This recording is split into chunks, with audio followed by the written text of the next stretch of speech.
So hello guys, welcome to my channel. और आज मैं दिखाने वाला हूँ लच्छू ब्रह्म बाबा का मंदिर।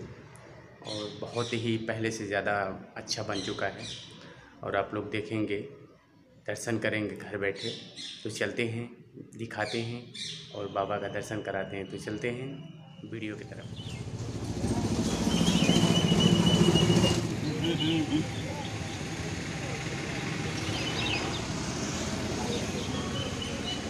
चलेंगे अंदर।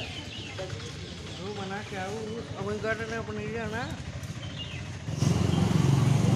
चलो तुम अंदर का दृश्य दिखाओ देंगे आप लोग उनके, और चलिए देखिए।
यहाँ पे अखाड़ा है जो